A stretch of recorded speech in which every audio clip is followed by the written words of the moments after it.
বলবো? চলবে চলবে, লিল্লাহে তাকবীর। আইন মন্ত্রী আটকে গেল আইনেরই ফাঁকে, দাড়ি সারা। বাংলাদেশে এক শ্রেণীর মানুষ মাজারে যা শপথ গ্রহণ করে, আমরা অমুক নেত্রীকে ফিরিয়ে নিয়ে আসবো। তোমার নেত্রীকে যাইতে বলছে কি? এ কথা কোন আপনারা? আমরা কি কাউকে পালাইতে বলছিলাম? ওরাই তো বলতো আমরা পালাবো না, বলতো না বলতো না? আজকে ক্ষমতার চেয়ার ভেঙে শেষ, ওদের রাজত্ব নাই, ওদের বড় বড় ডায়লগ আর নাই। আছে নাকি? আছে। মন্ত্রীরা সব কোথায় গেল? এমপিরা সব কোথায় গেল? কোথায় কাদের কাকা? ওদের সারা দেশটা বড় লাগে ফাঁকা ফাঁকা।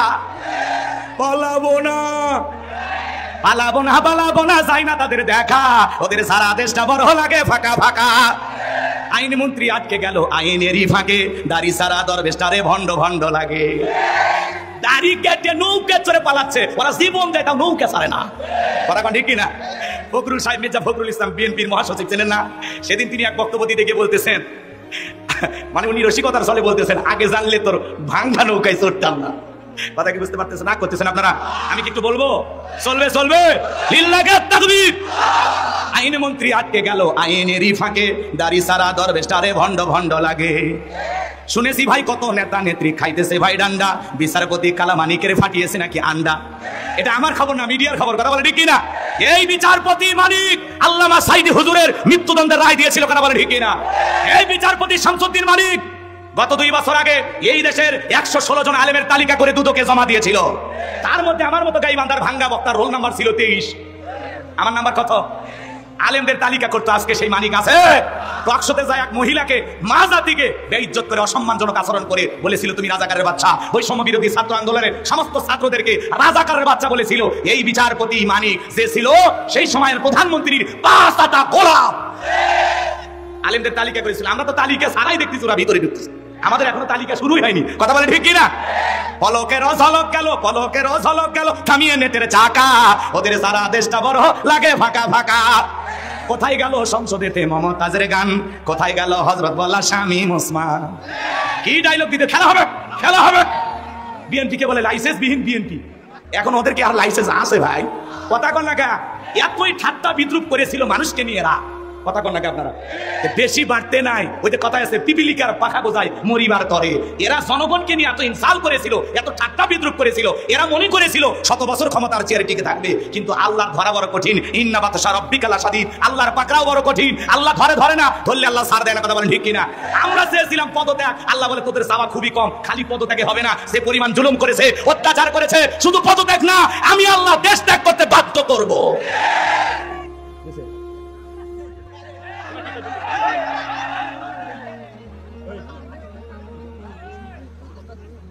কি সমস্যা ভাই? পাচ্ছেন প্রধানমন্ত্রী আসছে?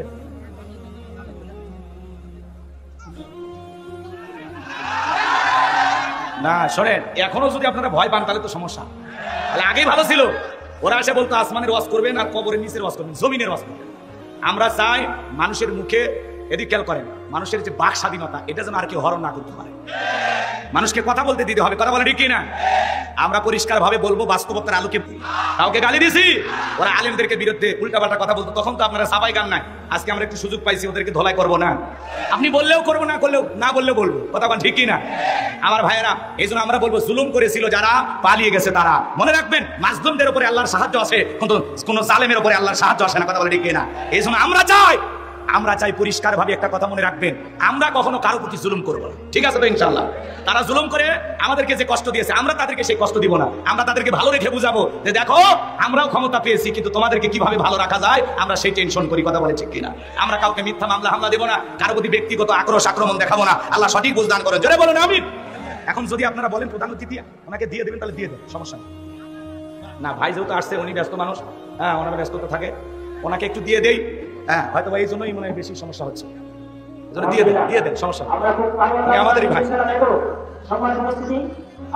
রাদিয়াল্লাহু তাআলা আনহু বলতেছেন, নবী গো, আপনি আল্লাহর এত বড় পয়গাম্বার, আপনি আল্লাহর কাছে হাত তুলে দোয়া করেন, ওই আমর যেন আপনার চেহারা দেখার আগেই ওর হাত পা আল্লাহ তাআলা প্যারালাইজ করে দেয়। হযরত ওসমানের কথা শুনে নবীজি হাত তুলে দোয়া করতেছেন, আল্লাহ ওই মক্কার মহাবীর আমর আমার চেহারা দেখার আগে ওর হাত আপনি প্যারালাইজ করে দেন। দোয়া করতে দেরি, আসমান থেকে আল্লাহ পাক জিবরাইলকে পাঠাইতে দেরি করলেন না। আমার আল্লাহ বলে, জিবরাইল আর করিস না দেরি, আমার বন্ধুকে জানায় দাও তাড়াতাড়ি। আমি আল্লাহ পাক শুধু দুই হাত দোয়া করার জন্য দেই নাই, মাঝে মাঝে জালিম আর বেঈমানদেরকে সাইজ করার জন্য দুই হাতে লাঠিও তুলে নেওয়া লাগবে। বলেন আল্লাহু আকবার। ওদের হাতে পিস্তল থাকতো, কিন্তু অন্য কোন দলের হাতে যদি মিছিল করতে যা লাঠি থাকতো তা ওরা ভয় পেত। কথা কয় না কেন? বোঝেন নাই মনে হয়? একটু খালি মিলানোর চেষ্টা করবেন বাজান গো আমার। লম্বা হবে, আমি লম্বা করবো না, গভীর রাত। আমি যে কথা বলতে চাচ্ছিলাম, বিশ্ব নবীর দোয়া মঞ্জুর হলো না। জিবরাইল এসে বলে, নবী দোয়া কবুল হবে না, হাত নামা। এদিকে খেয়াল করেন, আমার নবী তখন হাত মুখে না নিয়ে হাঁটুর উপরে রেখে দিলেন। আমরা অনেকে মুনাজাত করি, আপনারা করেন কিনা জানি না। এই যে মুনাজাত করার সময় এরকম দড়ি পাকায়, মানে হাত তুলে এরকম করে, কিছু লোক আছে না নাই ভাই? আবার কেউ দেখবেন মুনাজাত করার সময় পিসার মাপে। কথা কয় না, কথা কয় না। আবার যারা দেখবেন বেশি সেনা, এরা চুপচাপ এরকম হাত ধরে বসে থাকে, এটাকে মুনাজাত করার আদব। আবার দেখবেন যে যুবকেরা খুবই চালাক, এরা হাতই তোলে না, চুপচাপ থাকে। যখন হুজুর বলে আমিন, তখন বলে আমিন, হুজুর আজকের মুনাজাত সেই হচ্ছে। কথা কয় না কেন? ওকে তো হাতই উঠায়নি, এরকম আছে না নাই আমার ভাইরা? আর আপনারা বলেন তো, সব জায়গায় কি দোয়া দিয়ে কাজ হয়? এই গ্রামের নাম কি? মোহনপুর। এই গ্রামে আমি উদাহরণ দিতেছি কথা বুঝানোর জন্য, এক্সাম্পল, রাগ করিয়েন না যারা। মনে করেন এই গ্রামে প্রতিদিন চুরি হচ্ছে, গরু ছাগল চুরি হয়, টাকা পয়সা চুরি হয়, এমনকি সুন্দরী বউটাও চুরি হচ্ছে। চোরের অত্যাচারে এলাকায় থাকা যাচ্ছে না। একটা ছেলে কি করেছে জানেন? বাগমারা বাজার থেকে 10 কেজি জিলেবি নিয়ে আসা ইমাম সাহেবের হাতে এসে নামাজ পড়ে দিয়ে বলতেছে, হুজুর চোরের যে উৎপাত বাইরে গেছে, একটু দোয়া করেন, চোরের হাত থেকে যেন আল্লাহ এই গ্রামের মানুষকে হেফাজত করে। হুজুর এইবার জিলেবি পাইয়া এসে নামাজ পড়ে হাত তুলে দোয়া করে, আল্লাহ চোরের হাত থেকে এই গ্রামবাসীকে হেফাজত করো। ওই চোরও জিলেবির গন্ধ পাইয়া মসজিদে যায় হাত তুলে বলে আমিন আমিন। কথা কয় না কেন আমার ভাইরা? এদিকে খেয়াল করেন, হুজুর যদি হাত তুলে দোয়া না করতো, ওই জায়গায় যদি বলতো, এই মোহনপুরের যুবকেরা, তোমরা যদি তোমাদের গ্রামে ধন সম্পদ টাকা পয়সা গহনাগাটি রক্ষা করতে চাও, এই গ্রামে ঢোকার 4টে রাস্তা আছে, 4 রাস্তার মোড়ে মোড়ে মাকড়ির থেকে 4 জন করে যুবক বাংলার লাঠি নিয়ে দাঁড়ায় থাকবা। চোরকে দেখা মাত্রই ওই লাঠি দিয়ে এমন পিটাইবা যাতে 6 মাসে হাসপাতালের বেড থেকে মাথা সোজা করার ক্ষমতা না থাকে। চোরকে হাত তুলে আমিন কইতো নাকি তওবা করে ভালো হয়ে যেত। এই জন্য চুরি বন্ধ করতে হলে শক্ত আইন লাগবে। কথা বলে ঠিক না? আল্লাহ আইন দিয়েছেন, আল্লাহ আইন দিয়েছেন 1500 বছর আগে, চোর যদি চুরি করে হাত কেটে দাও। এই আইন আমাদের কাছে ভালো লাগে না। এই সমাজের নেতারা বলে না ওটা ব্যাকডেট, ওটা বহুদিন আগের পুরাতন আইন, ওগুলো দিয়ে চলবে না। আমরা বলি একবার খালি টেস্ট করে দেখেন। কথা কয় না? সূরা মাইদার ভিতরে আল্লাহ পাক পরিষ্কার ভাবে বলেছেন, চোর নারী হোক আর পুরুষ হোক, যদি চোর চুরি করে এটা যদি প্রমাণিত হয়, একটা চোরের হাত কেটে যদি বাইতুল মোকাররমের সামনে মিডিয়ার মাধ্যমে ফালাও করে প্রচার করা হতো যে বাংলাদেশে আইন পাস করা হলো, চোর যদি চুরি করে হাত কেটে দেওয়া হবে, একটা চোরের হাত কেটে বিচার করে দেখেন, বাকি চোরেরা তওবা করে আল্লাহর ওলি হয়ে যাবে। কিন্তু সরিষাই ভোট কারা কারা বন্ধ করবে? ওরা দুর্নীতির পাহাড় জমাইছিল। কথা বলে ঠিক কিনা? 11 লক্ষ কোটি টাকা দুর্নীতি করে বিদেশে পাচার করেছে। এই দেশে পাহাড় সমপরিমাণ ঋণের বোঝা চাপায়া দিয়া, এই দেশের অর্থনীতির মাথাকে ভেঙে দিয়া, রিজার্ভ শূন্য করে দিয়া ওরা দেশ ছেড়ে পালিয়ে গেছে। কথা বলে ঠিক কিনা? এই দেশের হাল ধরে এই দেশ চালানো খুব কঠিন এখন। কথা কয় না? রাগ করতেছে। যত উন্নয়ন তত ডাকাতি করছে। বরাদ্দ হয়েছে 100 কোটি, খাইছে ওরা 90 কোটি, মাত্র 10 কোটি টাকার কাজ করছে। কথা বলে ঠিক কিনা? মাঝে মাঝে দেখেন না এমন রাস্তাঘাট করে রাখছে, হাইরি হাইরি রাস্তাঘাট বরাদ্দ করছে যে কত কোটি টাকা, খাইতে খাইতে অবস্থা এমন শেষ, খালি কোনো মতে কালো পিস, আলকাতরা দিয়ে খালি কালো পিস রাস্তার উপরে রেখে গেছে, ছাগল পেশাব করলেও সরে যাচ্ছে। কথা কন ঠিক কিনা? রাগ কইরেন না, রাগ কইরেন না। কষ্ট হচ্ছে নাকি আপনাদের? তাহলে প্রত্যেকটা টাকার দুর্নীতির বিচার বাংলাদেশে হবে। যারা এই দেশের টাকা পাচার করে বিদেশে বাড়ি বানাইছে, প্রত্যেকটা নেতার বিচার বাংলাদেশে হবে। কথা বলে ঠিক কিনা? খালি সময় আসতে দেন। কথা কয় না? রাগ করতেছেন মনে হয় বাজান গো। এই জন্য চুরি বন্ধ করতে হলে লাগবে কার আইন?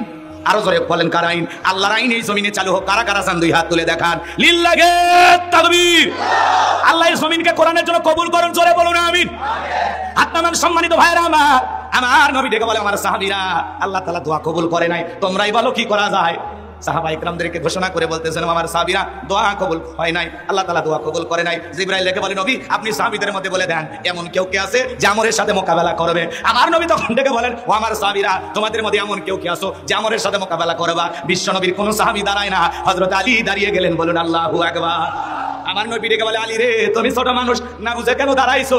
তুমি কি জানো ওই মক্কার মহাবীর আমর এক বেলা খাবার খাই 21 কেজি 3.5 মণ ওজনের তরবারি নিয়ে যুদ্ধ করে। এত বড় বীরের সামনে কেমনে যাইবা? তুমি বসে পড়ো। আমার ভাইরা, হযরত আলী রাদিয়াল্লাহু তাআলা বসে পড়লেন। নবীজি দ্বিতীয়বার বললেন, আবারও হযরত আলী দাঁড়িয়ে গেলেন। নবীজি যখন তৃতীয়বার বললেন, আবারও হযরত আলী দাঁড়িয়ে গেছেন। নবী তখন দুইটা হাত বাড়া বলে, আলী রে, আয় আমার বুকের ভিতরে আয়। এই কথা বলে বিশ্বনবী হযরত আলীকে বুকের সঙ্গে জড়ায় নিলেন। আর দেখে বলে, আলী এত বড় বীরের সামনে যাইতে চাস, তোর জানি কি মায়া দয়া নাই? হযরত আলী বলতেছে, নবী গো, আপনি শুধু আমাকে দোয়া করে দেন। আমার ভিতরের ঈমান বলতেছে ওই আমর আপনার চেহারা দেখার আগে ওরে আমি জমিন থেকে বিদায় করে দেব। ঈমানের একটা পাওয়ার থাকার দরকার আছে না নাই? যে ইমান প্রয়োজনে চলে ওঠে না, যে ইমান সত্য ন্যায়ের কথা বলে না, যে ইমান অন্তরে নাই, যে ইমান অন্তরে নাই, মুখে ফোটায় কথার কলি, কিভাবে তারে বলো ইমান বলি, কিভাবে তারে বলো ইমান বলি। যে ইমান প্রয়োজনে জ্বলে ওঠে না, যে ইমান সত্য ন্যায়ের কথা বলে না। জোরে বলেন মারহাবা। ইমানের পাওয়ার থাকা দরকার আছে না নাই? ইমানের আগুনে বাতিলদেরকে আমরা জ্বালিয়ে পুড়িয়ে শেষ করে দেবো, কথা বলে ঠিক কিনা? আমার ভাইয়েরা, বিশ্বনবী তখন ডেকে বলে, আলী রে, খালি হাতে দোয়া করলে হবে না। ওসমান, তোমার বাড়িতে কি তরবারি আছে? হযরত ওসমান ডেকে বলে, নবী, আমার বাড়িতে তরবারি আছে 27 ইঞ্চি লম্বা। এখন তো তরবারি কথা শুনলেই বলে জঙ্গি। ওরা জঙ্গির নাটক বানায়।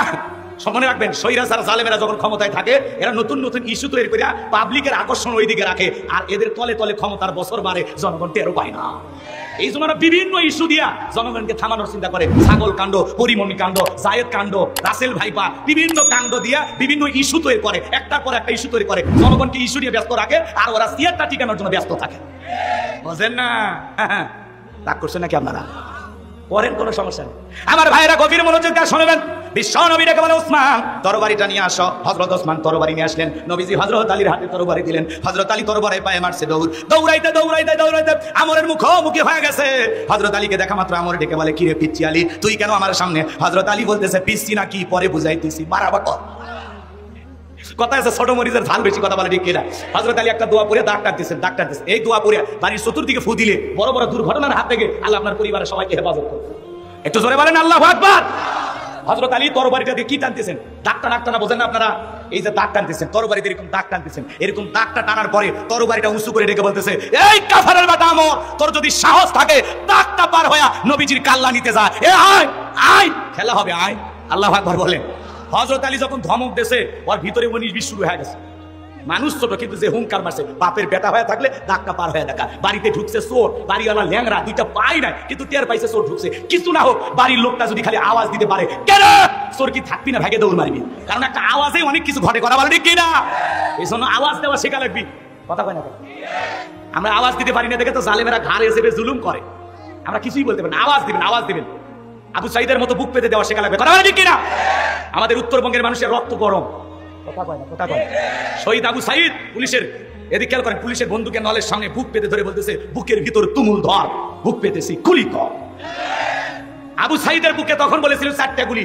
গতকালকে ওই একই ডাক্তার রিপোর্ট দিয়ে বলতেছে, ঢাকা থেকে আমাকে ফোন করে বলা হয়েছে, তোর বউ বাচ্চা খুঁজে পাবি না। আমরা যা বলি যেভাবে বলি এইভাবে রিপোর্ট লেখো, কিন্তু আপনারা বিশ্বাস করেন, সেদিন আবু সাইদের বুকটা গুলি করে ঝাঁঝরা করে দিয়েছিল, কথা বলে ঠিক কিনা? আজ আবু সাইদের বাবা কাঁদে, কথা বলে ঠিক কিনা? আজ মুক্তের মা বাবা কাঁদে, কথা বলে ঠিক কিনা? কিন্তু যারা জুলুম করেছিল, ওরা ডায়লগ দেয়, স্বজন হারানোর ব্যথা আমরা বুঝি। স্বজন হারানো আর সন্তান হারানো দুইটাই এক না, কথা কয় না কেন? মা বাপ কারো চিরকাল বেঁচে থাকে না, কিন্তু নিজের জন্ম দেওয়া একটা ছেলে মেয়ে মারা গেলে কষ্টটা কি, যে সন্তান হারায় সেই বোঝে। কি বুঝছেন তো? রাগ করেন না। ওরা ডায়লগ দেয়, স্বজন হারানোর ব্যথা। অভিনয় কম করো প্রিয়। জাতির সামনে অভিনয় করতে করতে জাতির 12টা বাজাইছিস, কথা কোন ঠিক কিনা? মেট্রো রেল দেখে কাঁদে, বিটিভি ভবন দেখে কাঁদে, কিন্তু হাজার হাজার ছাত্র রক্ত দেখে ওদের চোখে পানি আসে না। আমার ভাইয়েরা, হৃদয়ের খান পেতে কথাগুলো শুনে যাবেন।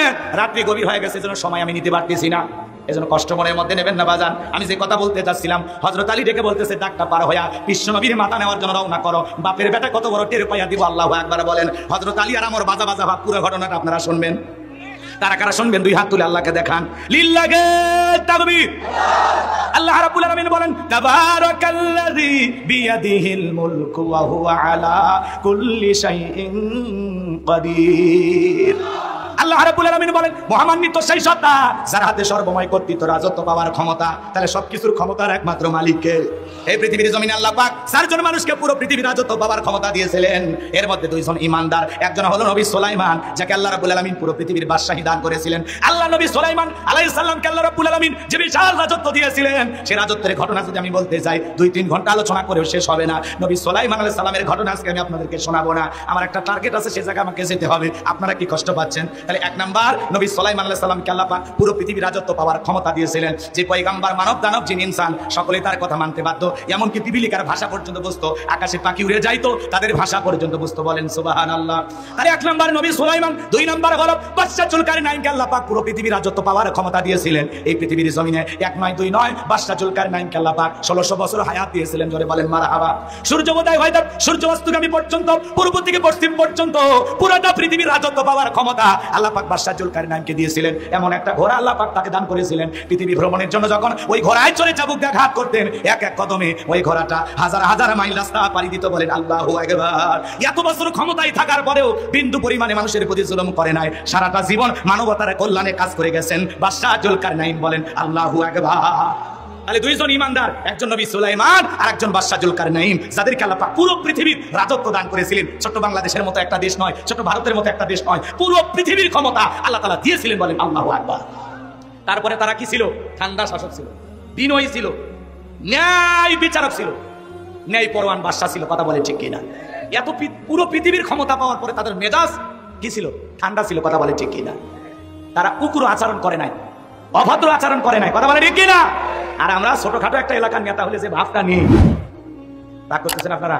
এই জন্য আমরা বিনয়ী হব, মানুষকে ভালোবাসবো, উদার করব, এই কলিজাটা বড় করবো, উদার মনে মানুষকে বুকে টানবো। কথা বলে ঠিক কিনা? আমার ভাইরা শোনেন, সামনে গেলে টের পাবেন।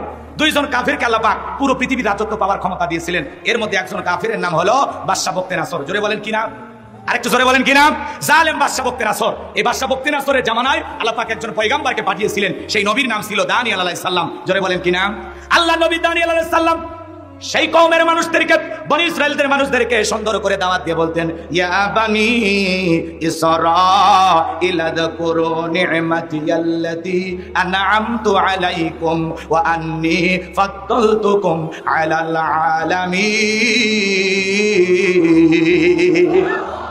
আল্লাহর নবী দানিয়েল আলাইহিস সালাম ডেকে বলে, ও বনি ইসরাইল উম্মতেরা, খবরদার দাম্ভিকতা করো না, অহংকার করো না। তোমাদের বাপ দাদারা চাকর ছিল, কৃতদাস ছিল, গোলাম ছিল। সেই গোলামির জিন্দেগি থেকে, দাসত্বের জিন্দেগি থেকে আল্লাহ পাক তোমাদেরকে মুক্ত করেছেন, স্বাধীন করে দিয়েছেন। বিদায় গাছের পূজা করো না, মাছের পূজা করো না, চন্দ্রের পূজা করো না, সূর্যের পূজা করো না, এক আল্লাহর ইবাদত করো।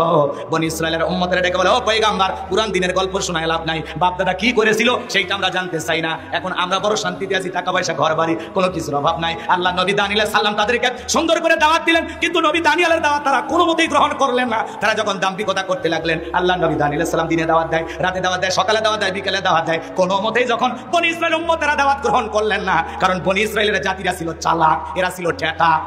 এরা কি ছিল?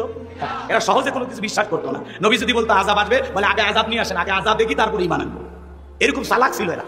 কথাকে বুঝতে পারতেছেন? এরা চোখে না দেখা পর্যন্ত সহজে বিশ্বাস করতো না। কথাকে বুঝতে পারতেছেন? তো আল্লাহ নবী দানিয়েল আলাইহিস সালাম সুন্দর করে বুঝাইলেন, কোনো মতেই যখন দাওয়াত গ্রহণ করলো না, আল্লাহ নবী দানিয়েল আলাইহিস সালাম তখন তাদেরকে বলল, সতর্ক করার জন্য বলল, ও বনি ইসরাইল উম্মতেরা, ও আমার কওমের লোকেরা, শোনো, কোন জাতির মানুষ যখন দাম্ভিকতা করে, অহংকার করে, খোদাদ্রোহী হয়ে যায়, তখন আল্লাহ পাক ওই জাতির উপরে দুই ধরনের আযাব আর গজব পাঠায়। এক নাম্বার হলো আসমান জমিনের গজব দিয়া আল্লাহ হয় তাদেরকে ধ্বংস করে দেবে, আর না হয় তাদের ভাগ্যে জালেম শাসক পাঠায় দিবে। জনগণ হবে যেমন, নেতাও হবে তেমন। একটু অপেক্ষা করেন, বুঝতে পারবেন। খাপে খাপ মমতাজের ভাব, খালি লাইন মিলাই নেবেন। সময় কম বেশি ভেঙে বলতে পারবো না। কষ্ট হচ্ছে নাকি আপনাদের? এইবার আল্লাহ নবী দানিয়েল আলাইহিস সালামের কথা তারা কর্ণপাত করলেন না, ঘৃণা ভরে প্রত্যাখ্যান করলেন। আল্লাহ পাক তখন ওই কওমের উপরে, ওই জাতির উপরে, ওই বনি ইসরাইল উম্মতের উপরে বাদশা বক্তেনাসরকে পাঠিয়ে দিলেন। বাদশা বক্তেনাসর ক্ষমতার চেয়ারে বসার পরে ঘর বাড়ি থেকে টাকা পয়সা লুটপাট করে নিয়ে যেতে লাগলেন। শুধু কি তাই, নিরপরাধ অসংখ্য মানুষকে জেলখানায় বন্দী করলেন। আল্লাহ নবী দানিয়েল আলাইহিস সালাম সহ তার ৭০,০০০ উম্মতকে জেলখানায় বন্দী করলেন। তাহলে নবী মানুষ কোন জায়গায়? কথা কয় না কেন? তাহলে নবীরা যদি জেলখানায় যায়, আজকে যারা নাইবে রাসূলের ভূমিকা পালন করবে, যারাও দ্বীনের দাওয়াত দিবে, সঠিক মেসেজ জাতিকে বুঝাবে, যারা আল্লাহর জমিনে আল্লাহর আইনের কথা বলবে, দেখবেন ওদেরকে টার্গেট করে জেলখানায় ঢুকাবে। কথা বলেন ঠিক কিনা? এই জন্য মনে রাখবেন, নাইবে রাসূলের ভূমিকা পালন করতে গেলে নবীদের সুন্নত মোতাবেক মাঝে মাঝে এই দেশের হকপন্থী আলেমদেরকে জেলে যেতে হয়। আর আলেমেরা জেলখানায় গেলে সম্মান কমে না বাড়ে? চোর ডাকা জেলখানায় গেলে মানুষ ঘৃণা করে, ওদেরকে ভুলে যায়, ওদের ফাঁসি চায়। আর আলেমেরা জেলখানায় গেলে তাদের সম্মান বাড়ে। আলেমদের হাতে ডান্ডা বেরি দেখে মানুষ কান্না করে। কথা বলে ঠিক কিনা? আর এখন ওদের হাতে ডান্ডা বেরি নাই, খালি রশি লাগানো দেখে জনগণ হাসে আর খেপে আর বলে, কেন এদের হাতে পায়ে ডান্ডা বেরি লাগানো হচ্ছে না? কথা বলেন ঠিক কিনা? রাগ করতেছেন? ইয়েতিমের মতো সবগুলো হাজিরা দেয়, দেখেন না? রাগ করতেছেন আপনারা? করেন, সমস্যা নাই। আমার ভাইয়েরা, ওটা হলো চোখের শান্তি। মাত্র 2 মাসের ব্যবধান। আজকে বিএনপির নেতার নাম পোস্টারে প্রধান অতিথি। এটা কি 2 মাস আগে ভাবা গেছে? কি বড় ভাই, আমার ভাই, ভাবা গেছে? জামাতের কোন নেতার নাম পোস্টারে থাকবে, ভাবা গেছে? জামাতের নাম, জামাত আর বিএনপি লোকের নাম পোস্টারে দেওয়া তো দূরের কথা, তাদেরকে অতিথি হিসেবে যদি মঞ্চে বসায় তাও 2 গাড়ি পুলিশ আসতো। কথা কয় না কেন? তাহলে এই যে সুন্দর সময় আল্লাহ তাআলা দান করেছেন, তাহলে শুকরিয়া হবে কার? এই জন্য আল্লাহ তাআলা বিজয় দিলে উশৃঙ্খল হওয়া যাবে না, বদমেজাজি হওয়া যাবে না, রাগ দেখানো যাবে না, বিনয়ের সহিত মাথা নত করে সিজদা দিয়ে শুকরিয়া আদায় করা যাবে, লাফালাফি করলে হবে না। কথাকে বোঝা গেল? ওরা যা করেছে সেখান থেকে শিক্ষা গ্রহণ করা লাগবে, ওদের মতো আমরা হতে চাই না।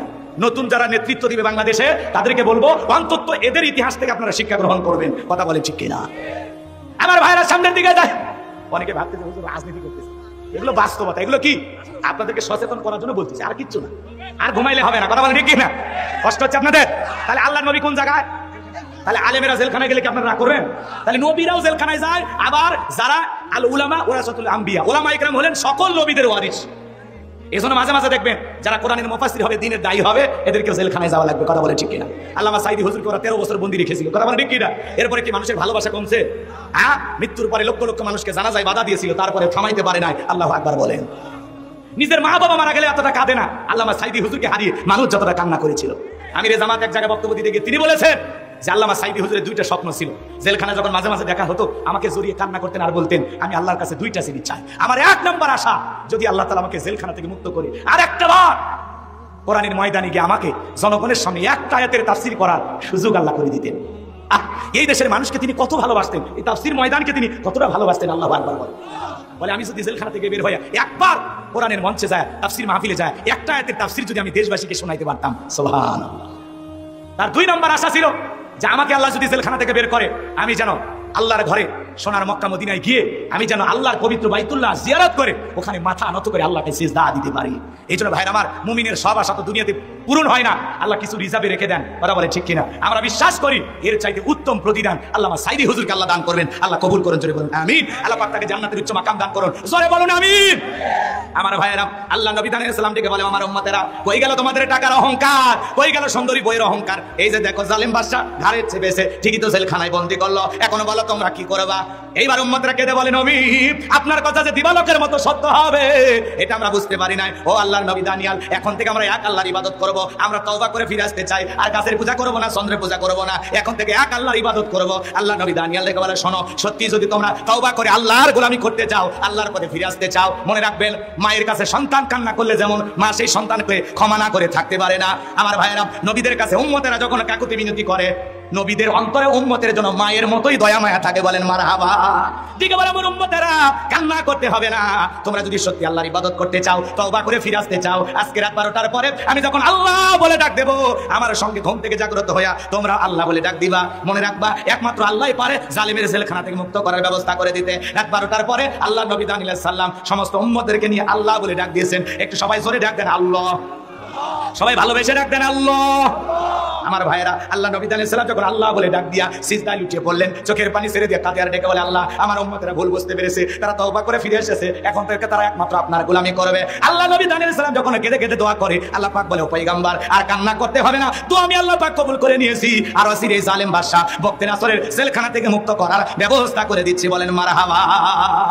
আমার ভাইয়েরা, ওই রাত্রিতে আল্লাহ পাক বাদশা বক্তে নাসরকে এমন একটা মারাত্মক ভয়ঙ্কর স্বপ্ন দেখায়া দিল। ওই স্বপ্ন দেখে জালেম বাদশা বক্তে নাসর চিৎকার মেরে উঠছে। আশেপাশের লোকজন, নিরাপত্তা কর্মী যারা ছিল, দৌড়ে এসে বলে, নেতা এত জোরে চিৎকার মারলেন, ব্যাপারটা কি? বলে, সিহারা দিকে বোঝো না, আমি একটা মারাত্মক স্বপ্ন দেখেছি, এই স্বপ্নের কথা আগামীকালকে আমি বলবো। এই দেশের যত স্বপ্নের তাবির কারক আছে, স্বপ্নের ব্যাখ্যা বলতে পারে, ওদেরকে আমার দরবারে নিয়ে আসো। পরের দিন সকালবেলা হাজার হাজার স্বপ্নের তাবির কারকদেরকে বাদশার দরবারে উপস্থিত করা হলো। এইবার জালেম বাদশা বক্তে নাসর যখন স্বপ্নের কথা বলতে যাবে, ওই মুহূর্তে আল্লাহ পাক বাদশার মাথার মেমোরিতে থাকা সমস্ত কথাগুলো নিয়ে যায় আল্লাহ নবী দানিয়াল সালামের মাথার মেমোরিতে সেভ করে দিলেন। জোরে বলেন মারহাবা। হে যুবক, একটা মোবাইলে যা আছে শেয়ারের মাধ্যমে আর একটা মোবাইলে পার করা সম্ভব কিনা? তাহলে বাদশার মাথার মধ্যে যত স্বপ্নের কথা আছে, সমস্ত কথা আল্লাহ পাক নবী দানিয়াল সালামের মাথার মেমোরির মধ্যে ঢুকাইয়া দিলেন। বলুন আল্লাহু আকবার। এইবার বাদশা যখন স্বপ্নের কথা বলতে যাবে, গতকাল রাতে কি যেন স্বপ্ন দেখলাম, আর বলতে পারে না, স্বপ্নের কথা ভুলিয়ে দিলেন। তিনি কে? এইবার বাদশা মুহূর্তের মধ্যে ডায়লগ পরিবর্তন করে ডেকে বলে, শোনো, গতকাল রাতে স্বপ্নে কি দেখেছি সেই স্বপ্নের কথাও তোমাদেরকে বলতে হবে, এই স্বপ্নের ব্যাখ্যাও বলতে হবে। জনগণ ডেকে বলে, বাদশা এ তো পাগলামি কথা, স্বপ্ন দেখেছেন আপনি, আমরা কিভাবে বলবো? বাদশা কি স্বপ্ন দেখেছে দেশের জনগণ জানে? লিল্লাহে তাকবীর, লিল্লাহে তাকবীর।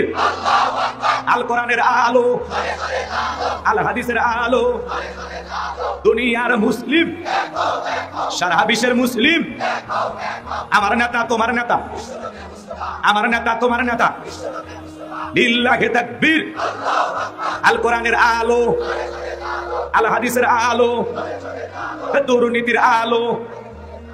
আপনার অনেকে ঝোঁকে তালে বলেই ফেলেছেন দুর্নীতির আলো ঘরে ঘরে জ্বালে। বাংলাদেশে দুর্নীতি দমন কমিশন আছে না নাই? এরপরেও দুর্নীতি কমেছে নাকি ডিজিটাল কাজে বেড়ে চলেছে? দিন যত বাড়াচ্ছে দুর্নীতির পাল্লা তত ভারী হচ্ছে, কথা বলেন ঠিক কিনা? আমরা চাই আমাদের প্রিয় মাতৃ বাংলাদেশ দুর্নীতি মুক্ত আল্লাহ কবুল করেন, ছিল বলুন আমিন। আমরা চাই আমাদের বাংলাদেশ মাদক মুক্ত আল্লাহ কবুল করেন, ছিল বলুন আমিন। আমরা চাই আমাদের বাংলাদেশ যৌতুক মুক্ত আল্লাহ কবুল করেন, ছিল বলুন আমিন। সম্মানিত ভাইরা আমার, ভূমিকায় লম্বা কথা নয়, সরাসরি মূল আলোচনায় প্রবেশ করতে চাই। তারপরে ব্যক্তি কথা না বললে নয়। এর আগে যখন আমরা মাহফিলে আসতাম, যে বাড়িতে খাওয়া দাওয়া হইতো, ওই বাড়িতে কিছু বুদ্ধিজীবীদের আগমন করতো। ওরা এসে ভিতরে আমাদেরকে একটা সবক দিত, কথা কয় না? এরপরে মঞ্চে ওঠার পরে এক শ্রেণীর বুদ্ধিজীবীরা এসে বলতে, হুজুর এই এলাকায় মোটামুটি আমরাই সব বুঝে নিত, কথা কয় না? এখন আর সেই সমস্ত বুদ্ধিজীবীদেরকে খুঁজে পাওয়া যাচ্ছে না, কথা বলে ঠিক কিনা?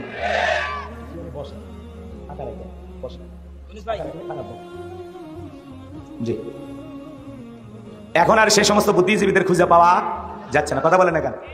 এই দুনিয়ার জমিনে আলেমদেরকে যারা বেইজ্জত করতে চেয়েছিল, আল্লাহ তাআলা আজকে তাদেরকে বেইজ্জত করেছে, কথা বলে না কেন?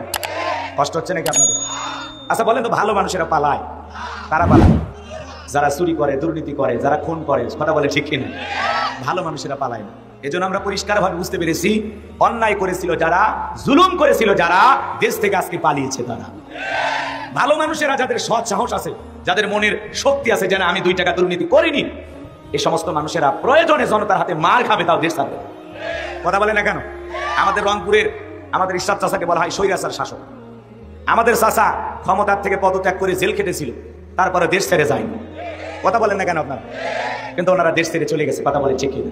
এই কথার দ্বারা প্রমাণ হয় ইরশাদ চাচার চাইতেও ওনারা বেশি দুর্নীতি করেছে, কথা বলে ঠিক কিনা?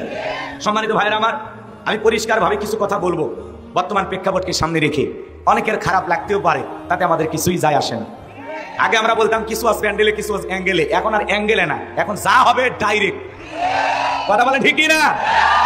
এটি খেয়াল করেন, এই যে আমরা বুক ফুলে নিঃশ্বাস নিচ্ছি, বুক ফুলে কথা বলতেছি, আরে 16 বছরে 56,000 বর্গ মাইল জুড়ে বিশাল একটা পাথর চেপে বসেছিল, ফেসবুকে পোস্ট দেওয়ার কারণেও গ্রেফতার করে, ফেসবুকে পোস্ট করার কারণেও মামলা দেয়। তাদের বিরুদ্ধে যদি চুল পরিমাণ পান থেকে চুন খসে, তাকে জেলে নিয়ে যায়, কথা বলে ঠিক কিনা?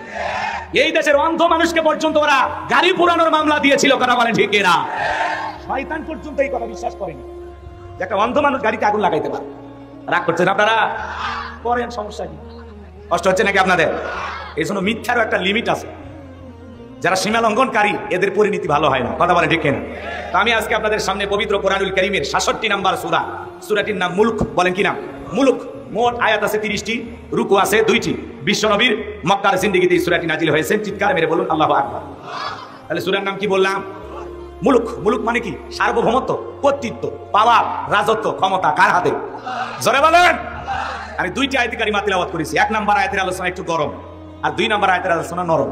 গরম কইরা একটু হালকা নরম বানায়, তারপরে চলে যাও। বেশি গরম করে ছাড়ে দিলে আবার অঘটন ঘটবে, এই জন্য ঠান্ডাও করবো ইনশাআল্লাহ। রাগ করতেছেন আপনারা? আর যুবক যারা আসছো, বাবা তোমরা নিরাশ হবা না, কারণ তোমরাও যুবক, আমিও যুবক, কথা বলে ঠিক কিনা? তোমাদের মন কি চায় আমি বুঝি না, আমি তোমাদের দুঃখ ভালো করে বুঝি। তোমাদের জন্য স্পেশাল আলোচনা আমার মাথার মেমোরিতে সেভ করা আছে, সময় মতো ডাউনলোড দিয়ে শোনায় দেবো ইনশাআল্লাহ। তো সময় যেহেতু কম, আর কথা আমি না বাড়াই। আমাকে দাওয়াত দেওয়ার সময় বারবার বলি, ভাই আমাকে 10টায় দেবেন, 12টায় প্রোগ্রাম শেষ। তো কমিটির ভাইয়েরা ওনারা বারবার বলেছিলেন, হুজুর 10:30টার মধ্যে দিব ইনশাআল্লাহ। তো বেশি না, 10:30টার জায়গায় প্রায় 11:30টায় বেজে গেছে নাকি? কম? আচ্ছা ঠিক আছে, হিসাব নিকাশ করলে আমি বলেছিলাম 12:30টা পর্যন্ত। সেই হিসাবে আমার হাতে সময় আছে আর 50 মিনিটের মতো। এটুকু সময় আপনারা থাকবেন তো ইনশাআল্লাহ। 12:30টার মধ্যে আমরা তোমার দিকে চলে যাবো ইনশাআল্লাহ। তারপরে যদি আপনাদের মন মানসিকতা ভালো লাগে, আমার আপনাদের উপস্থিতি যদি আমাকে বাধ্য করে যে আর কিছু সময় বাড়ানো লাগবে, তাহলে আমি চেষ্টা করব। সেই বোনাস টাইমটা আমার কাছে রিজার্ভে আছে ইনশাআল্লাহ। রাগ করতেছেন আপনারা? তাহলে আপাতত 12:30টা পর্যন্ত কারা কারা থাকবেন 2 হাত তুলে বলেন ইনশাআল্লাহ। আর একটু জোরে বলেন ইনশাআল্লাহ। আল্লাহ কবুল করুন, জোরে বলুন আমিন।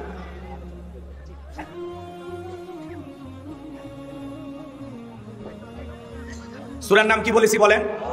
একটু মনে রাখবেন, কারণ বাগমারাতে আরো 2-4 জায়গায় যদি আল্লাহ রিজিকে মাফে, আর আমি যদি আসি সে জায়গায় যেন বলতে পারে যে হুজুর আমরা মধুপুরে গেছিলাম, সে জায়গায় কি ওয়াজ করছিলেন? সূরা মুলক থেকে। মনে থাকবে তো ইনশাআল্লাহ? আমার ভাইয়েরা, আল্লাহর কোরআন থেকে যদি আপনাদের সামনে কথা বলি, বলেন তো বাজান আপনাদের কারো কি কোনো সমস্যা আছে? এই কোরআনের মধ্যে কোনো ভেজাল আছে, কোনো মিথ্যা আছে, কোনো ধোঁকা আছে? আল্লাহ রাব্বুল আলামিন বলেন যালিকাল কিতাবু লা রাইবা ফীহি।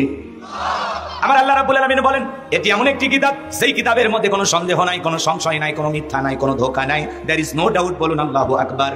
হুদাল্লিল মুত্তাকিন, মুত্তাকি বান্দাদের জন্য গাইডলাইন হিসাবে, পথ প্রদর্শক হিসাবে আসমান থেকে কিতাবটি নাজিল করেছেন কে?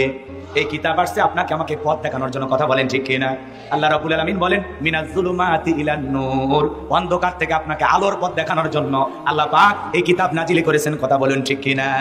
সেই কিতাবের আলোচনা শুনে লাভ না লস? লাভটাকে আমার আল্লাহ জানায় দিলেন ওয়া ইযা কুরিয়াল কুরআনু ফাসতামিউ লাহু ওয়া আনসিতু লাআল্লাকুম তুরহামুন। সূরা আরাফ আয়াত নাম্বার 204। আমার আল্লাহ রাব্বুল আলামিন জানিয়ে দিলেন তোমাদের সামনে যখন কোরআন পাঠ করা হয়, কোরআনের আলোচনা করা হয়, চুপ করে কান লাগিয়ে মনোযোগ সহকারে কোরআনের কথাগুলো শ্রবণ করো। যারা চুপচাপ কোরআনুল কারীমের কথাগুলো শ্রবণ করবে, আমার আল্লাহ রাব্বুল আলামিন আসমান থেকে তাদের উপরে আল্লাহর রহমত বৃষ্টির মতো নাজিল করবেন। বলুন সুবহানাল্লাহ। কোরআনের কথাগুলো শুনলে লাভ না ক্ষতি? আল্লাহ তাআলা বলেন ওয়াযাক্কির ফা ইন্নায যিকরা তানফাউল মুমিনিন। সূরা জারিয়ার 55 নম্বর আয়াত আল্লাহ রাব্বুল আলামিন জানিয়ে দিলেন যারা আমার মুমিন বান্দা তাদের সামনে যখন কোরআন দেওয়াজ করা হবে, কোরআন থেকে উপদেশ দেওয়া হবে, এই কথাগুলো শোনার পরে আমার মুমিন বান্দাদের উপকারে আসবে। কোরআনের কথা বললে, কোরআন থেকে বয়ান করলে, কোরআন থেকে আলোচনা পেশ করলে সেই কথাগুলো শুনে মুমিনদের উপকারে আসবে। কথা বলে ঠিক কি না? আজকের মাহফিলে শুধুমাত্র আলোচনা শুনবেন নাকি বাড়ি পর্যন্ত নিয়ে যাবেন? বাড়ি পর্যন্ত নিয়ে যাওয়ার দরকার আছে না নাই? আজকে অধিকাংশ মুসলমান আলোচনা শোনে কিন্তু প্যান্ডেলে রেখে বাড়িতে যায়। এই জন্য আমরা শুনি ঠিকই কিন্তু আসলে আমাদের ভিতরে সেইভাবে পরিবর্তন দেখা যায় না। কথা বলেন ঠিক কিনা? এই জন্য আমরা শুধুমাত্র না, আমি আওয়াজ করবো তো মঞ্চে কথা বলা যাবে না। যা করবেন ইশারায় বাবা কথা বলবেন, ঠিক আছে? একটু 1-1.5 ঘন্টা চুপ থাকেন, পরে কথা বলবেন। এদিকে খেয়াল করেন। তাহলে কোরআনের কথা শুনে প্যান্ডেলে রাখবেন না বাড়ি পর্যন্ত নিয়ে যাবেন? জোরে বলেন, বাড়ি পর্যন্ত নিয়ে যাবেন তো ইনশাআল্লাহ? আগেকার মা বোনেরা ভাত রান্না করার সময় একটা চোঙ্গা ছিল, আপনারা চেনেন? এই চোঙ্গাতে ফু দিলে, এই মুখে ফু দিলে ওই মুখে বাতাস বের হয়ে যেত। তো অ্যাক্সিডেন্টের স্রোত আছে, এই কান দিয়ে ঢুকায় এই কান দিয়ে বের করে, মাঝখানে কোনো বর্ডার দেয় না যে একটু আটকায় রাখি, কিছু কথা বাড়িতে নিয়ে যায়। কথা বলেন না কেন? ওই যে এক দাদা নাদির কথা শোনেন নাই? নদী পার হয়ে আবার শুনতে আসছিল, একেবারে আসার সময় কি করছিল জানেন? একেবারে লুঙ্গি খুলে নদী পার হয়ে আসছে। পরে আলোচনা করতে এসে বক্তা বলছে বাবা ফরজ তরফ করা কবিরা গুনাহ। এইবার শুনে দাদা সে আগের মতো লুঙ্গি খুলে নদী পার হচ্ছে, আর নাতি লুঙ্গিতে হাত দেওয়ার আগে চিন্তা করতেছে হুজুর বললো ফরজ তরফ করা কবিরা গুনাহ, থাক আমি আজ থেকে আর গুনাহ করবো না, লুঙ্গি ভিজে হলেও নদী পার হবো। এবার লুঙ্গি ভিজে নদী পার হইয়া শীতের দিন কাঁপতেছে। এবার দাদা বলতেছে কিরে নাতি কাঁপিস কেন? আমি কি তোমার মতো খুলে পার হয়েছি? আমার তো ভিজে, কি হয়েছে? আমার লুঙ্গি ভিজে গেছে। হাই হাই কি করলি? সারা জীবন আমি ওয়াজ নদীর ওই ফাড়ি নিয়ে রেখে আসলাম, আর আজকে তুই ওয়াজটা নদী পার করলি। তার মানে আমলের চিন্তা ভাবনা আমাদের ভিতরে নাই। কথা বলেন ঠিক এরা? আমল যে করা লাগবে সেই কথা আল্লাহ তাআলা বলতেছেন আল্লাযীনা ইসতামিউনাল কাওলা ফায়াত্তাবিউনা আহসানাহু উলাইকাল্লাযীনা হাদাহুমুল্লাহু ওয়া উলাইকা হুম উলুল আলবাব। সূরা জুমার আয়াত নাম্বার 18 আল্লাহ রাব্বুল আলামিন জানিয়ে দিলেন তোমরা মনোযোগ সহকারে কোরআনের কথাগুলো শ্রবণ করো, এখান থেকে যেটা উত্তম কথা, ভালো কথা, সেইটা তোমরা গ্রহণ করো। যারা কোরআনের কথাগুলো শোনার পরে এখান থেকে ভালোটা চয়েস করে, ভালোটা গ্রহণ করে, আল্লাহ রাব্বুল আলামিন বলেন উলাইকাল্লাযীনা হাদাহুমুল্লাহু, আমি আল্লাহ পাক তাদের জন্য হেদায়েতের রাস্তাটাকে সহজ করে দেব। খালি আমল করার নিয়তে বাড়ি পর্যন্ত কথা নিয়ে যাবেন, ওই কথাটা কিভাবে আমল করবেন, কিভাবে আমল করলে বান্দার জন্য সহজ হয় সেই রাস্তা তৈরি করে দেবেন কে? আর আল্লাহ বলেন উলাইকা হুম উলুল আলবাব, যারা বুদ্ধিমান তারাই কোরআন থেকে উপদেশ গ্রহণ করে। সুবহানাল্লাহ বলেন।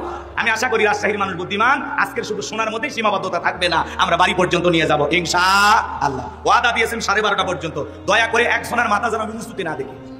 এই 50 মিনিট আমাকে দেন, ভালো না লাগলে আমি দোয়া করে দেবো, কারণ এই কমিটি আমাকে ভালোবাসে, আপনারা আমাকে ভালোবাসেন। কথা বলেন ঠিক না? আপনারা শুধু হাত তুলে বলবেন হুজুর দোয়া করে দেন, আপনারাও বেঁচে যাবেন, আমিও বেঁচে যাব। কথা কি বোঝেন নাই? গভীর রাত পর্যন্ত আমি কথা বলবো না। সম্মানিত ভাইয়েরা আমার, জবান ছেড়ে সবাই আমার সাথে তিলাওয়াত করুন আউযু বিল্লাহি মিনাশ শাইতানির রাজীম বিসমিল্লাহির রাহমানির রহিম। বিতাড়িত মোরদাদ শয়তানের কাছ থেকে আল্লাহ পাকের কাছে আশ্রয় প্রার্থনা চাচ্ছি। পরম করুণা সিমদালু আল্লাহ তাআলার নামে শুরু করছি। সূরার নাম কি? বলুন সবাই তেলাওয়াত করুন, যারা পারেন ছোট নারে তেলাওয়াত করুন। আল্লাহ রাব্বুল আলামিন বলেন তাবারাকাল্লাযী বিয়াদিহিল মুলকু ওয়া হুয়া আলা কুল্লি শাইইন কাদির। আল্লাহ রাব্বুল আলামিন বলেন, মহামান্বিত সেই সত্তা যার হাতে সর্বময় কর্তৃত্ব রাজত্ব পাওয়ার ক্ষমতা, তিনি হলেন সর্ববিষয়ে শক্তিবান। তাহলে সকল ক্ষমতার একমাত্র মালিক কে? আরেকটু ধরে বলেন কে? আসমানে ক্ষমতা চলবে কার? জমিনে ক্ষমতা চলবে কার? সকল ক্ষমতার একমাত্র মালিক কে? আল্লাহ রাব্বুল আলামিন বলেন, লিল্লাহি মুলকুস সামাওয়াতি ওয়া মা ফিল আরদ। আকাশ আর জমিনের একচ্ছত্র মালিকানা কার? আরেকটু জোরে বলেন কার? আসমান আর জমিনে আল্লাহর চাইতে বড় কেউ আছে? ওয়ালাম ইয়াকুল্লাহু কুফুয়ান আহাদ। আকাশ আর জমিনে আল্লাহর সমকক্ষ, আল্লাহর সমতুল্য আর কেউ নাই। চিৎকার মেরে বলুন আল্লাহু আকবার। তাহলে সকল ক্ষমতার একমাত্র মালিক কে? সেই জন্য আল্লাহ রাব্বুল আলামিন বলেন, তাবারাকাল্লাযী বিয়াদিহিল মুলকু ওয়া হুয়া আলা কুল্লি শাইইন কাদির। মহামান্বিত সেই সত্তা যার হাতে সর্বময় কর্তৃত্ব রাজত্ব পাওয়ার ক্ষমতা, তিনি হলেন সর্ববিষয়ে শক্তিবান। তাহলে সকল ক্ষমতার একমাত্র মালিক কে? আরেকটু জোরে বলেন কে? তাহলে আল্লাহর চাইতে বড় ক্ষমতাধর কেউ আছে? জোরে বলেন আছে? তাহলে দুনিয়াতে যারা ক্ষমতায় থাকে এরা কি? আপনাদের রাজশাহী থেকে একটা ছেলে যদি ঢাকায় চাকরি করে, 5-10 বছর যদি একটা বাসা ভাড়া নিয়ে থাকে, ওর পরিচয় হলো ভাড়াটিয়া। ওর পরিচয় কি? ওর পরিচয় কি? তো কিছু কিছু মানুষকে আল্লাহ পাক 5 বছর, কাউকে 10 বছর, কাউকে 15 বছর, কাউকে 20 বছর ক্ষমতার চেয়ারটা ভাড়া দেয়, ওদের পরিচয় হলো ভাড়াটিয়া। ক্ষমতার মালিক কেউ চিরস্থায়ী নয়। ক্ষমতার মালিক কে? আরেকটু জোরে বলেন কে? ক্ষমতা দেওয়ার মালিক কে? আল্লাহ রাব্বুল আলামিন বলেন, কুলিল্লাহুম্মা মালিকাল মুলকি তুতিল মুলকা মান তাশাউ ওয়া তানজিউল মুলকা মিম্মান তাশা ওয়া তুইজ্জু মান তাশাউ ওয়া তুযিল্লু মান তাশা বিয়াদিকাল খায়র ইন্নাকা আলা কুল্লি শাইইন কাদির। সূরা আলে ইমরান আয়াত নাম্বার 26 আল্লাহ রাব্বুল আলামিন জানিয়ে দিলেন, রাজত্ব দেওয়ার মালিক আমি আল্লাহ। ক্ষমতা দেওয়ার মালিক কে? ক্ষমতা দিলে যে একজনকে সম্মান দেওয়া হলো এমনটা নয়। ক্ষমতার সম্মান দুটো ভিন্ন জিনিস। কথা বলেন না? এই পৃথিবীর জমিনে অনেক মানুষকে আল্লাহ ক্ষমতার চেয়ারে বসায়াও জুতার বাড়ি খাওয়ায়া ক্ষমতার চেয়ার থেকে নামাইছে। কথা বলেন না কেন? আমরা নিজের চোখে মিডিয়ার কল্যাণে দেখেছি। ভাই কথা তো বলতেছেন, একটু বসেন বসেন, এদিকে খেয়াল করেন। অস্থির হয়ে গেছেন আপনারা না? সম্মানিত ভাইরা আমার, এদিকে খেয়াল করেন। শ্রীলঙ্কার প্রেসিডেন্ট আপনারা দেখেছেন, এই শ্রীলঙ্কার নেতারা যখন জনগণের উপরে জুলুম করেছিল, জনগণের উপর অত্যাচার করেছিল, জনগণ অতিষ্ঠ হয়ে নেতাকে বাগে পাইয়া নেতার শরীরের কাপড় খুলে হাফ ল্যাংটা বানাইছিল। কথা বলে ঠিক কিনা? ভাগ্যিস ভালো সেদিন হাফ প্যান্ট পরা ছিল। কথা বলে ঠিক কিনা? এই জন্য এই দুনিয়ার জমিনে অনেক মানুষকে আল্লাহ ক্ষমতার চেয়ার দান করার পরেও লাঞ্ছিত করেছেন। কথা বলে ঠিক কিনা? কাউকে জুতার বাড়ি খাওয়াইছেন, কাউকে জনগণের সামনে কাপড় খুলে ক্ষমতার চেয়ার থেকে নামাইছে। কথা বলে ঠিক কিনা? তাহলে ক্ষমতা দেওয়ার মালিক কে?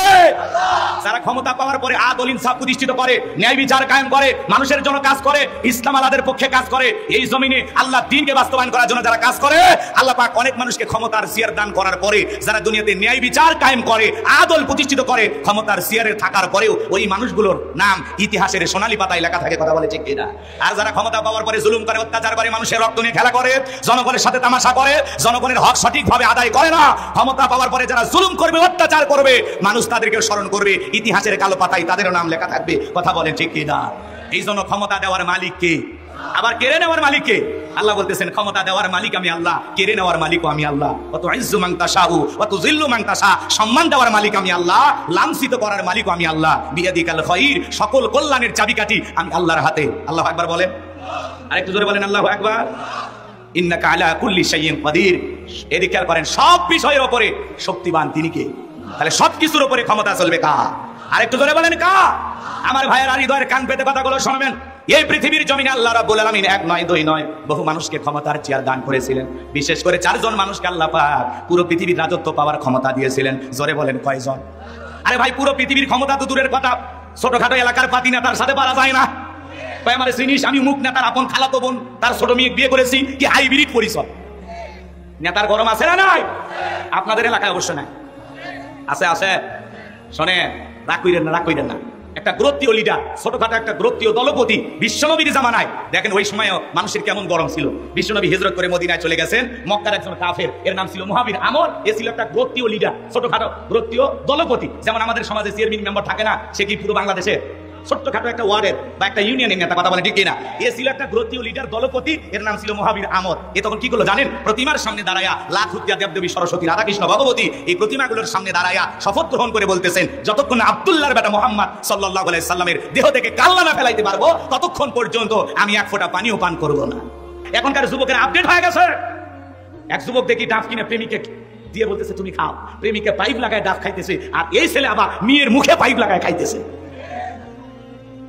যুবকেরা অধিকাংশ যুবক আজকে নষ্ট হয়ে গেছে। কথা কোন আপনারা না, যুবকদের কিছু বলতে চাচ্ছিলাম, আপনারা রাগই করেন নাকি? বলবো রাগ করবেন না। রাজশাহীর যুবকেরা সব আল্লাহর ওলি, রাগ করতেছেন আপনারা। ঘরের ভিতরে নায়িকার ছবি দেয়, ঘুমানোর আগে ওই নায়িকার ছবি দেখা নফল মনে করে, ছবি দেখে আর চিন্তা করে আরে এরকম নায়িকা যদি আমার একটা বউ হইতো, ঘুমের ঘরে দেখে ওই নায়িকা আর বুকের উপর।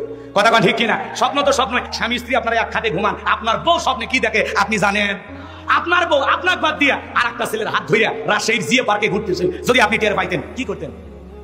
একজনকে মেরে ফেলতেন। কি বউ মেরে না মামলা হবে। কথা কোন ঠিক কিনা? অনেকে কথা বলতেছেন, রাগ করতেছেন আপনারা।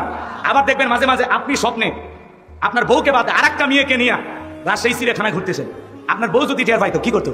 লাত্তি মেরে খাট থেকে ফেলাই দিতে। কথা বলে ঠিক কিনা? স্বামী কি স্বপ্ন দেখে বউ জানে না, বউ কি স্বপ্ন দেখে স্বামী জানে না। কথা বলে ঠিক কিনা? রাগ করতেছেন আপনারা। মাঝে মাঝে আমরা স্বপ্নে দেখি সাপ তারা করছে, ঘুম থেকে উঠে কি সাপ খুঁজে পাওয়া যায়? কথা কয় না কেন? মাঝে মাঝে স্বপ্নে দেখেন বাড়ি ঘরে আগুন লাগছে, ঘুম থেকে উঠে দেখেন না সব ঠিকই আছে।